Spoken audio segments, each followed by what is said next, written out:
स्थायी सदस्यता है, वीटो पावर का महत्व क्या है।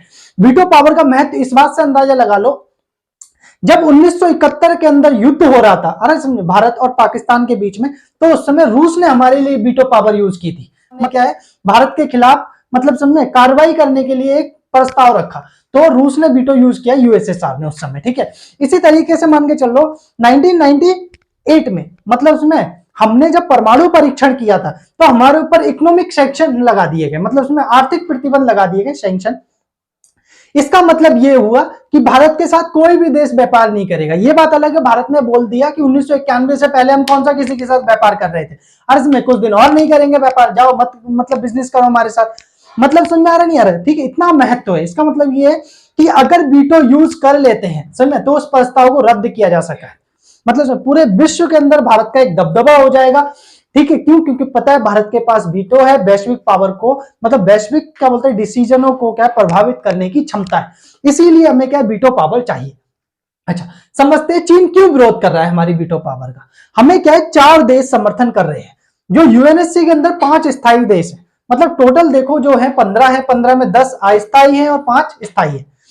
जो स्थायी सदस्य हैं उन पे ध्यान देते हैं, क्योंकि अस्थायी तो हर 2 साल के अंदर चूज किए जाते हैं और हटते हैं, जैसे USA, UK, Russia, France, China. ठीक है, हमें कौन समर्थन देने को तैयार है? 4 देश समर्थन करने को तैयार है।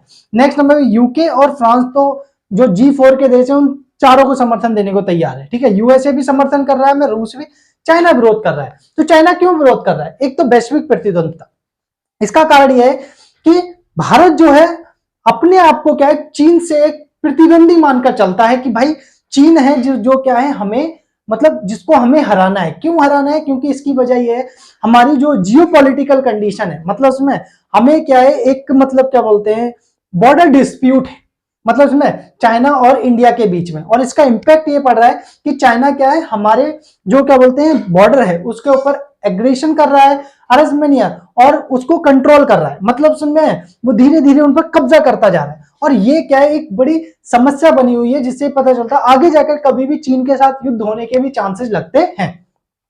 इस वजह से भी क्या है वीटो पावर चाहिए। ठीक है, और चीन इसलिए विरोध कर रहा है कि भाई ऐसी स्थिति के अंदर क्या है भारत उसको वीटो नहीं मिलना चाहिए। ठीक है, दूसरा क्या है, चीन की पाकिस्तान के साथ दोस्ताना संबंध, पता ही है भारत और पाकिस्तान के कैसे संबंध रहे हैं।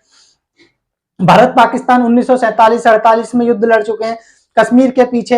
नेक्स्ट नंबर पे आपको 1965 का युद्ध लड़ा हमने, अर्ज में नहीं आ रहा, जो पहले तो क्या बोलते हैं आपका कहां से शुरू हुआ था, कच्छ के रण से शुरू हुआ था, फिर उसके बाद उसने कश्मीर के लिए क्या युद्ध छेड़ दिया।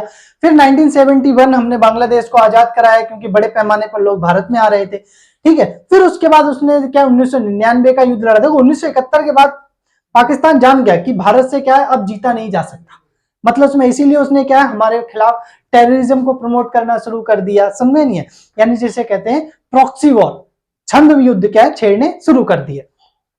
भारत उनसे भी क्या है झेलता रहा, और क्या इसी दौरान क्या है इसने जब क्या बोलते हैं सुनो पाकिस्तान एग्रीमेंट किया 1963 के तहत, जिसमें उसने ट्रांस कराकोरम क्या है ट्रैक को दे दिया चाइना, जो ऊपर है ना, समझे नहीं, इस ट्रैक को जब उसने चाइना को दे दिया, ठीक है, चाइना ने क्या है जो क्या नाम पीओके है उसको मान्यता दे दी कि वो पाकिस्तान का पार्ट है। इससे इनकी दोस्ताना संबंध हो गए, और पाकिस्तान हमारे वो चाइना हमारे अगेंस्ट काम करता रहा, पाकिस्तान का साथ देता रहा हर बार।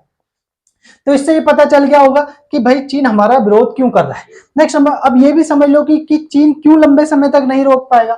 इसका कारण ये है कि भारत के जो प्रयास हुए हैं, एक तो G4 की स्थापना हुई कब 2005 में, जिसमें 4 देशों ने मिलकर एक दूसरे का समर्थन किया, जो इस समय क्या है विश्व की कोई आर्थिक ताकत है कोई सैन्य ताकत है। जैसे भारत क्या है सैन्य और आर्थिक दोनों है, भारत 5वीं महाशक्ति है इकोनॉमिक अर्थ में, और सेना के मामले में क्या है ग्लोबल फायर पावर इंडेक्स के थ्रू देखें तो 4थी सबसे बड़ी आर्मी है, समझे, पावर के मामले में। अगर सैन्य बजट के मामले में देखें तो 3री सबसे बड़ी आर्मी है। ठीक है, नेक्स्ट हमें जर्मनी, जापान और आपका ब्राजील हो गया। ठीक है, इनका उद्देश्य क्या है, इनका उद्देश्य है G4 देशों को यूएनएससी की स्थायी सदस्यता दिलाना, और 2 अफ्रीकन कंट्रियों को भी शामिल करना, जिससे अफ्रीका का भी क्या किया जा सके प्रतिनिधित्व किया जा सके।